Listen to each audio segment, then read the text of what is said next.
the Sports Business Journal's media reporter, John Ourand, at Ourand_SBJ, joins me now on the Boardwalk Honda Hotline. John, welcome back, man. How you been? I'm doing great. How are you? Hanging in there. I got to be honest with you, man. There's no sports on TV, but I'm having a lot of fun doing these shows. It's kind of interesting not having games every night, but there's a lot going on, especially in your world. And I was very intrigued by the Jordan documentary and the numbers. Were you shocked to see the numbers, or were you anticipating a big blow-up of numbers due to what's happening here? Because 6.3 almost doubles the last documentary they've done. Yeah, I was expecting big numbers. I mean, everybody sort of said at home there was a lot of hype around this documentary, and I thought it would probably come in right around. Most people gave the over/under at around 3 million viewers. I thought it would do better than that, maybe 4 million. And boy, 6.1 for both combined really blew me away. That was a really big number for ESPN, and it comes after a full month of them trying everything from the horse competitions to old games to everything else that they could barely get over, 500,000, 500,000 viewers for those, and getting up to what is essentially an NBA playoff game number is really good news for them, and it speaks well for the next 4 weeks as they continue to roll the documentary out. Yeah, I was going to say, so we saw the initial ones, 1 and 2 on Sunday night. They're going to have 3, 4, 5, 6, 7, and 8 down the line here up to 10. They have 10 episodes in total. Do you anticipate that this is going to keep building for ESPN, or is the 6.3 in hour one going to kind of be the apex of viewership here? I don't know. I think you're going to see a couple of different storylines. Like, so next Sunday, the storyline is going to be about, the Pistons and the Bad Boys. And if you're of a certain age, you remember those battles and how the Bulls had to sort of get over the Pistons. And I think that'll speak to a lot of people. And I think that'll bring some numbers in. I think that, there are different points during during his career and during the Bulls run that will bring people around. Will it get 6.1? I don't know, but I'm pretty confident we'll get over 4 million, or 4 to 5 million per episode. I think they're doing really well.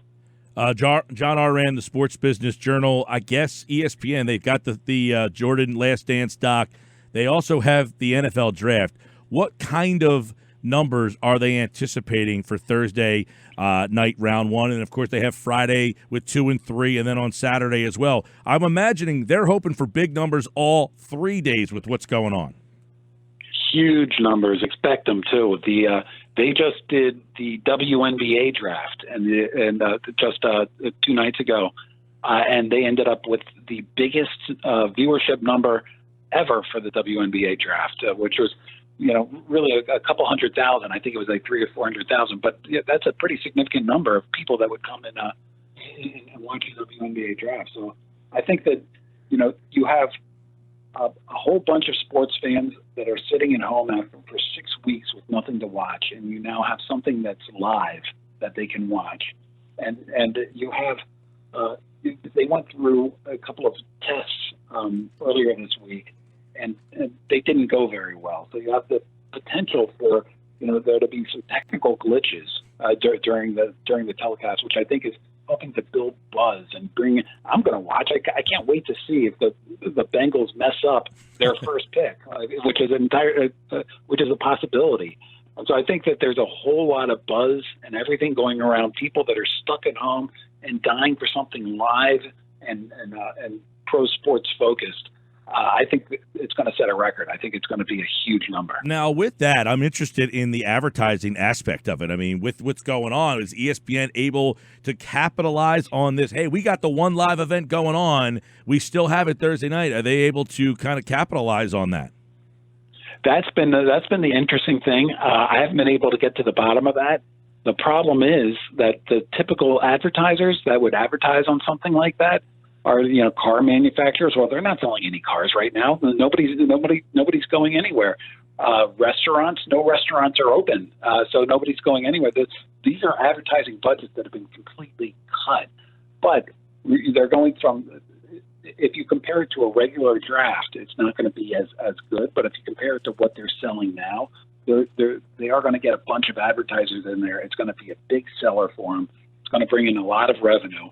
Not as much as if everything was going to be great, but it's still going to do okay for them, especially considering the alternative. We'll have the NFL Draft, of course, right here on 97.3 ESPN. Our coverage begins at 7. John Ourand from the Sports Business Journal is with us. There's so much going on in terms of talk about when these leagues might return. Now, we talked to you about a month ago when we were kind of looking at this potential of everything kind of hitting at the same time. The fall just being a war zone in terms of basketball, hockey, football, baseball, all playing at the same time. Have the networks kind of thought about that anymore in the last time? Do they have a better, clear indication, or are we still kind of in no man's land with what the fall sports world might look like? We're still sort of in a no man's land. I mean, right now you have all of the college conferences sort of talking to, they're trying to talk as one. And so they're saying, if we don't have kids on campus, we're not going to, field competitive football games, and speaking as a father of 2 college kids who are working from home, I think there's a, better than 0% chance that their kids aren't going to be allowed on campus in the fall. So there's just such a big unknown, and frankly, what I talked about a month ago still pertains, where if you have that many sports, all of a sudden the ad sales market is, there's going to be a glut of sports. The amount that advertisers are going to pay to get in there is going to drop precipitously to get in there. But that's a problem that the networks all would love to have. They just want to get they just want to get sports back on their air, because these types of documentaries that we talked about with The Last Dance, they're few and far between. There aren't a lot out there. All of these networks are all their business is based on live sports and live sports rights. So if they end up having too many for the fall, they have too many for the fall. They'll deal with that. Yeah. Now I'd like to get your take on this report that came out a little earlier today. Jeff Passan said that multiple owners have said that the cost of playing games with players being paid is going to be higher than the cost of not playing games. Do you find that that's a very interesting dynamic, that you might have some owners that are like, hey, we think we have a good team, we want to get out there and play and try to win a championship? Other owners saying, we're in this to make money, I don't care what the heck we do on the field this year, and say we don't want to play unless we have. They're not going to make money if they put players out there without guys in the stands. So some of these owners are suggesting, John, that I don't want to play games at all because I'll take less of a hit if I don't play games as opposed to playing and then having to pay my players with nobody in my stands. Yeah, I've heard that.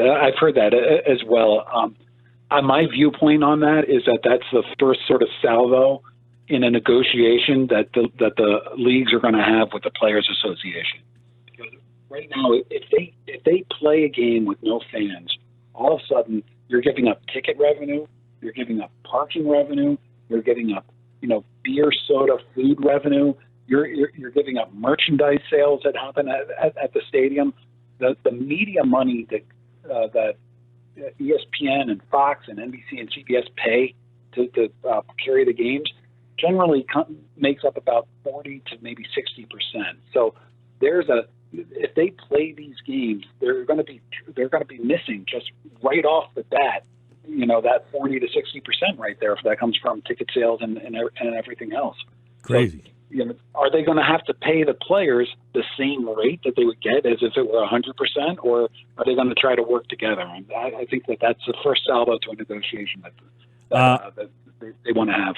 I know I had just listened to a podcast with you and Ben Fisher from the Sports Business Journal regarding the XFL, whether or not that was a business decision, a coronavirus decision. Oliver Luck is suing Vince McMahon for wrongful termination. I mean, this thing, during a time with no sports, it looks like we better get our popcorn ready for this one. You're going to have something to talk about. I'll have something to write about. I love it. This is great. It couldn't happen at a better time, right? I mean, it's amazing because, I know some people who played in the league, and they got sideswiped too. I had someone on a Wednesday saying, we're all getting paid, everything's going well, and then boom, about 24 hours later, everybody's laid off and the whole league folds. So is this a decision that McMahon just essentially said, I'm going to get out cut my losses while I can, or did this coronavirus really lead to the demise of this league? If you had asked me about the XFL when I was on about a month ago, I would have said, like, I'll bet that they're going to see year two, because Vince McMahon sounded committed. He had set aside, I think it was $500 million just to fund the league. And what ended up happening, even before coronavirus, but the coronavirus accelerated things, is the WWE stock started to tank. He lost a lot of personal wealth. The exact numbers I don't know off the top of my head, but it's a significant amount. And all of a sudden, it's like those deep pockets that he had, they're still deeper than mine. They're still deep pockets, but they weren't nearly as deep. And I think that this was a decision that really came after a short amount of time. And I found it to be surprising. I thought that he was committed to going for a second year. And more than me finding it surprising, everybody associated with the league found it surprising. I think there were only like 4 people that knew of the decision before they actually had the conference call to tell everybody they were laid off.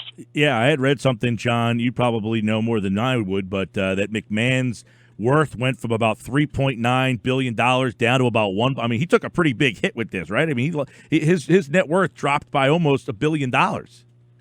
Yeah, and also when you see that happening, then does he really want to fund his pet project that really is guaranteed for a second year possibly? Because all the TV deals he did were 2 years. A lot of the sponsorship deals he did were 2 years. Does he want to fund it for another year that may or may not see year 3? All of a sudden that pet project isn't as important to you. When you lose that much money? Did you see were the ratings good enough? Did you see a path that a network would have gone to the XFL and McMahon and offered them money to play on their station? I mean, everybody sees, these games on TV and figure they're getting paid for it. But no, there was no arrangement where they were making money from the television networks like the NFL. That's where the NFL makes all their money. The TV networks pay to have that product on. So McMahon obviously got into this hoping that would happen. Did you think the ratings were strong enough that there was a path there? Obviously, he didn't think so, I guess, but did you see the ratings strong enough that there was a path there that someone would have paid him for that product? No, I don't. The ratings were good. The ratings were probably on the high end of what I was expecting and on the high end of what the league expecting. But the ratings were really kind of like a baseball regular season rating per game. They weren't great shakes. They kind of were middling. If they were bringing in, SEC college football ratings, or if they were bringing in NFL ratings, yeah, you would see somebody stepping up to try to get it. But they weren't that good, and they were okay. But it just didn't, it didn't capture the zeitgeist, so to speak, of the country. I mean, they did okay in the towns that they happen to be in, but they didn't really go outside those borders so much. John Ourand, Sports Business Journal, as the NFL draft. I guess what's the next thing on the horizon after the draft? I mean, is anybody prepared for that yet, or is that not even a sports executive's thought? Like, hey, just let me get through this draft before I figure out what we do next. Slowly some of these leagues are starting to look like they're trying to get something done. The PGA Tour has a date in June where they want to start it back up. The UFC and Dana White, they've been talking about setting up fights for a while, and they're just trying to get a jurisdiction that will allow them to do that. So I think that slowly we're going to start to see live sports get reintroduced. Almost certainly they're going to be sports without fans. But I think that what's next on the horizon is going to be, some of these leagues, like NASCAR is going to get out there. Baseball has been looking to do something. I know that NBA and NHL really want to finish their seasons as much as they can. And I just think you're going to see these baby steps to make that happen.